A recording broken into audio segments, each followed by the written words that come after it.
नमस्कार, आप सभी का शुभ 24 न्यूज प्राइम टाइम राजस्थान में स्वागत है। मैं आपके साथ अजय कुमारी। आइए रुक करते हैं खबरों पर। बांसवाड़ा के कुशलगढ़ के लोकप्रिय विधायक रमीला हुर्टिंग खड़िया ने बिजलेश्वर महादेव मंदिर की गुफा श्रावण मास में दर्शन किया। साथ ही क्षेत्र के संत श्री जगदीश भारती टाट वाले बाबूजी लोंग इलायची वाले बाबूजी से विधायक ने आशीर्वाद भी लिया और कुशलगढ़ क्षेत्र की खुशहाली के लिए प्रार्थना भी की। इस दौरान पूर्व उप जिला प्रमुख कांतिलाल पंचाल डूंगरा, गो भक्त महादेव भक्त हर्षवर्धन, नपा पार्षद बायल पंड्या आदि ने भी आशीर्वाद लिया। बांसवाड़ा से हमारे संवाददाता अरुण जोशी की खास रिपोर्ट। दौसा जिला कलेक्ट्रेट परिसर स्थित शहरी प्राथमिक स्वास्थ्य केंद्र पर दवा नहीं मिलने पर मरीजों ने जमकर हंगामा किया। मरीजों का आरोप है कि सुबह से स्वास्थ्य केंद्र पर दवा के लिए इंतजार कर रहे हैं, लेकिन दवा नहीं मिल रही।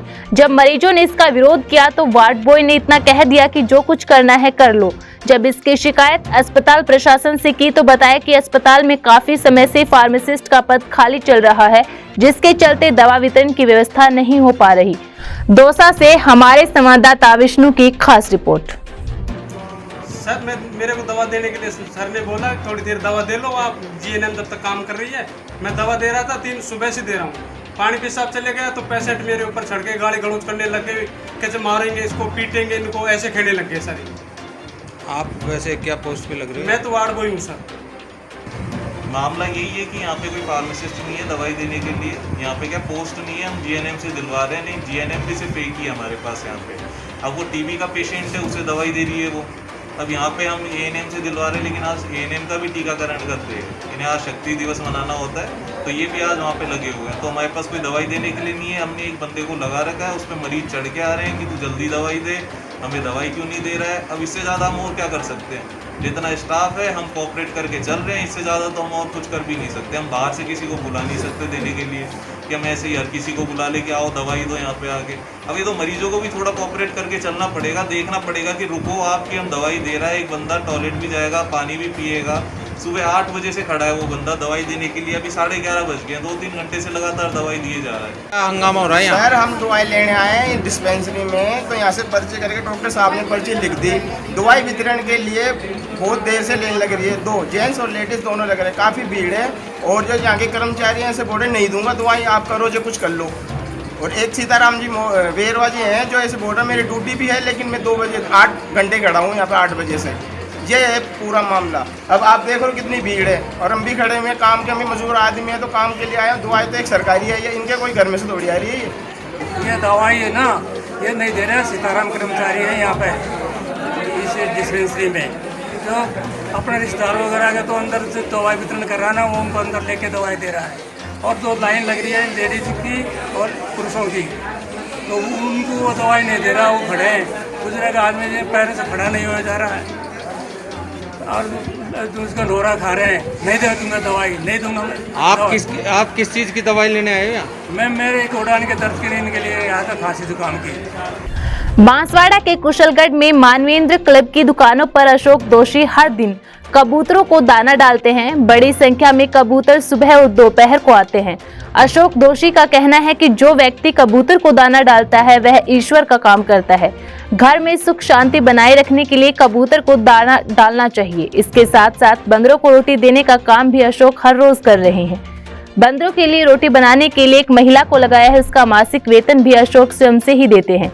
साथ ही उन्होंने कहा कि पशु पक्षी को खाना खिलाने में मुझे आनंद आता है। बांसवाड़ा से हमारे संवाददाता अरुण जोशी की खास रिपोर्ट। हम लोग को शाम को 5 बजे उनका ही भोजन भेजता हूँ, वो 10 किलो रोटी, और जो जिसकी स्वेच्छा से कोई दी जाता है तो कोई बात नहीं देता, कोई बात नहीं। जोधपुर के पाल रोड स्थित विक्टोरियन पैलेस सोसाइटी के अंदर रहने वाले लोगों ने जमकर हंगामा करते हुए गेट पर ताला लगा दिया। दरअसल बिल्डर विमल राठी द्वारा जब लोगों को फ्लैट बेचे गए थे, उस दौरान बड़ी बड़ी सुविधाओं को देने की बात कही थी, जो समय पर पूरी नहीं कर पाने की वजह से फ्लैट धारक परेशान हो गए और अंदर चल रहे निर्माणाधीन कार्य को भी रुकवा दिया। साथ ही फ्लैट धारकों ने विरोध प्रदर्शन करते हुए बिल्डर पर सोसाइटी में कई तरह के अनैतिक कार्य करने के भी आरोप लगाए। हंगामे की सूचना मिलते ही पुलिस मौके पर पहुंची और दोनों पक्षों को समझाकर हंगामा शांत किया। जोधपुर से हमारे संवाददाता लक्ष्मण मोतीवाल की खास रिपोर्ट। विक्टोरिया सोसाइटी पाल रोड के रहवासी है हमने यहाँ पे फ्लैट लिया था और इस फ्लैट लेने के बाद में बिल्डर ने हमसे वादे किए थे कि यहाँ पे 24/7 मीठा पानी आएगा, यहाँ पे सारी सिक्योरिटी की सुविधा रहेगी, यहाँ पे किसी को तरह की कोई परेशानी नहीं होगी, क्लब हाउस सबके लिए सुविधाजनक रहेगा। और क्लब हाउस के यहाँ पे चार्ज लिया जा रहा है, पानी मीठा आ नहीं रहा है, उसके एवज में 31,000 रुपये हम सबसे लिए गए हैं। और पार्किंग के यहाँ पे जो सुविधा है ना, तो पार्किंग के स्टिकर दिए गए हैं। उसके बाद में कोई भी गाड़ी कहीं भी यहाँ पे आके, बाहर की गाड़ी आके यहाँ पे पार्क हो रही है, कर रही है, कोई सिक्योरिटी प्रॉपर नहीं है, ना किसी गेट पे बैरिकेड है और सुनवाई भी नहीं हो रही है। नीचे अवैध रूप से दुकानें बना के भी बेच दी है। नीचे अवैध रूप से दुकानें बना के बेच दी है। रेन वाटर हार्वेस्टिंग सिस्टम नहीं है, अंडरग्राउंड में पानी भरीज रहा है, जो कि रेरा के खिलाफ है। और सभी सुविधाएं बिल्कुल भी नहीं दी जा रही है हमको। कि भी मेड लिफ्ट से नहीं जाएगी, दूध नीचे आएगा, अखबार नीचे आएगा। वो अपने मनमाने तरीके से व्यवहार आचरण कर रहा है हमारे साथ। हमारी मांगे हैं और वो सुन नहीं रहा है। बाहर के लोग उससे 10 बार, उसके बावजूद भी पहले 1 साल पहले ये मीटिंग हो चुकी है। उन्होंने लिखित में दिया, जिसका पेपर हमारे पास है। उन्होंने वादे किए थे कि आपको 15-20 दिन के अंदर सारे इम्प्लीमेंट करके दे देंगे। अभी तक उन्होंने कोई सुधारा नहीं किया। 2 बार बिल्डिंग में आग लग गई। B1 में केबल में आग लगी थी। पहले आगजनी भी हुई है, वो भी अव्यवस्था के कारण हुई थी। विश्व प्रकृति संरक्षण दिवस के अवसर पर अजमेर में बड़कालेश्वर मंदिर महिला मंडल द्वारा वैशाली नगर में पौधारोपण किया गया और साथ ही प्रकृति संरक्षण के कार्य करने का संकल्प लिया। आभा गांधी की ओर से ट्री गार्ड उपलब्ध करवाए गए। कार्यक्रम में डॉक्टर वीना चौधरी ने कहा कि वायु प्रदूषण, ध्वनि प्रदूषण, प्लास्टिक प्रदूषण आदि को दूर कर पर्यावरण के साथ साथ प्रकृति का संरक्षण कर सकते हैं। इस अवसर पर कौशल्या देवी, बीना बंसल, प्रियंका शर्मा समेत क्षेत्रवासी मौजूद रहे। अजमेर से हमारे संवाददाता आशा खींची की खास रिपोर्ट। बड़कालेश्वर महिला मंडल ने यहाँ मंदिर के पास ही बिल पत्र के पौधे लगाए और उसकी सुरक्षा के लिए टी गार्ड भी लगाए ताकि उसकी सुरक्षा हो सके। और अभी सावन के महीने में बिल पत्र का बहुत अधिक महत्व है, तो उससे दर्शनार्थियों को चढ़ाने के लिए बिल पत्र भी मिल सके, इसी उद्देश्य से हमने ये बिल पत्र का पेड़ लगाया है। अखिल राजस्थान सेवारत चिकित्सक संघ अजमेर ने जिला कलेक्टर को ज्ञापन सौंपा। ज्ञापन में बताया कि मुख्य चिकित्सा और स्वास्थ्य अधिकारी डॉक्टर अनुज पिंगोलिया द्वारा निरंतर विभाग की छवि धूमिल करने की नीयत से अखबारों में गलत खबरों का प्रकाशन करवाया जा रहा है। साथ ही पिछले कुछ महीनों से जिले के चिकित्सा प्रशासन की दबंगई, असंवेदनशीलता और भ्रष्टाचार के चलते जिले के सेवारत चिकित्सकों में असंतोष व्याप्त है। इसके अलावा सेवारत चिकित्सकों को अनावश्यक नोटिस देकर और मनमानी करके परेशान किया जा रहा है। अतः आपसे अनुरोध है कि इस संबंध में उचित कार्रवाई की जाए। अजमेर से हमारी संवाददाता आशा खींची की खास रिपोर्ट। जी मैम, किस संदर्भ में आज हम आए थे? सेवारत चिकित्सक जो अजमेर में कार्यरत है, अजमेर जिले में, वो चिकित्सा प्रशासन की जो असंवेदनशीलता है और दबंगाई है, उससे हम बहुत परेशान हैं। हमने बार बार हमारे CMHO से अनुरोध किया कि हमारी समस्याओं को सुने, लेकिन वो जो भी शिकायत होती है उसको सुलझाने के बजाय जो दोषी होता है उसको सपोर्ट करते हैं या फिर हमारे ही खिलाफ कागजी कार्रवाई करना शुरू कर देते हैं। यहाँ तक कि झूठी न्यूज़ भी छपवाते हैं। जैसे कोई मीटिंग में गया है लेकिन उसको एब्सेंट बता के उसके कारण बताओ नोटिस भी निकालते हैं। तो ये सब चीज़ें हमने बहुत कोशिश की, पिछले काफ़ी महीनों से हम कोशिश कर रहे हैं कि समस्याएं हम आपस में बातचीत करके सुलझा लें, लेकिन हम असफल रहे। खेद का विषय है और चिकित्सा प्रशासन में हमारी कोई सुनवाई नहीं हो रही। तो आज हम जिला कलेक्टर महोदया के पास आए हैं।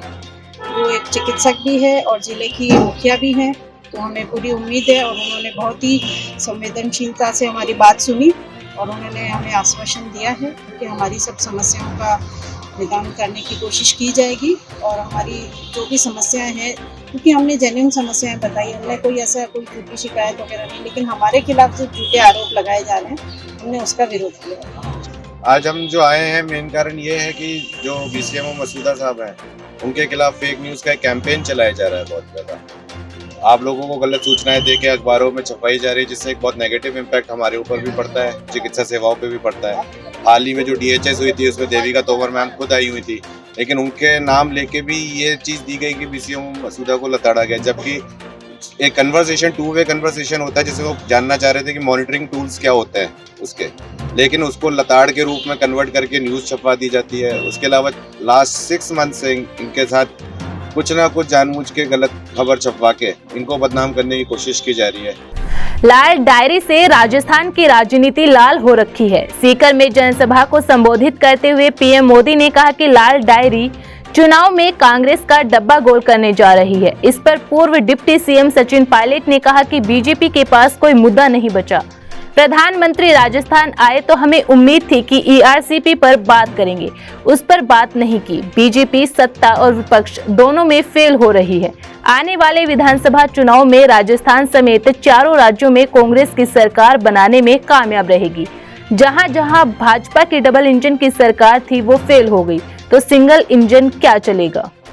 बात हुई है, मुझे लगता है भारतीय जनता पार्टी के पास कोई मुद्दे नहीं है और जिस प्रकार से जो अलग अलग राज्यों में हो रहा है, जहां जहां भाजपा की डबल इंजन सरकार है, मणिपुर में थी वो फेल हो गई, हिमाचल में थी वो फेल हो गई, कर्नाटक में थी वो फेल हो गई। जब डबल इंजन फेल हो रहा है तो सिंगल इंजन तो काम ही नहीं कर सकता है। तो यहाँ पर सरकार मध्य प्रदेश में, राजस्थान में, तेलंगाना में, छत्तीसगढ़ में, चारों स्टेट्स में सरकार कांग्रेस पार्टी की बनने जा रही है। क्षेत्रीय समस्याएं थी, उस पर चर्चा मैंने करी है। जो विकास के काम है, खासकर सड़कों के काम शहर के, उसमें गति आए और बिजली का कभी कभी जो कमी आ जाती है उस पर मैंने कहा है कि बहुत जल्द इसका सुधार करा जाए ताकि लोगों को इस उमस और गर्मी के मौसम में थोड़ी राहत मिले। और जो ग्रामीण क्षेत्र में लगातार हम दौरा करते हैं, सब विकास के काम हो रहे हैं और जैसे ही बारिश का समय खत्म होगा तभी नवनिर्माण और मरम्मत के काम उनको पूरा हम करके जितना होगा उससे ज्यादा यहाँ पर काम क्षेत्र में हम लोग करवाएंगे। बिल्कुल जीतेंगे। मैं हर बार कहता हूँ कि भारतीय जनता पार्टी के पास कोई मुद्दा नहीं है, वो मुद्दे ढूंढते रह जाते हैं, समय निकल जाता है। और बड़ी अजीब बात है कि भाजपा केंद्र में सरकार में विफल है और राजस्थान में विपक्ष में विफल है। ऐसी पार्टी जो ना सरकार चला पा रही दिल्ली में और राजस्थान में विपक्ष की भूमिका निभाने में बिल्कुल नाकाम रही है। इस पार्टी को लोग नकारेंगे।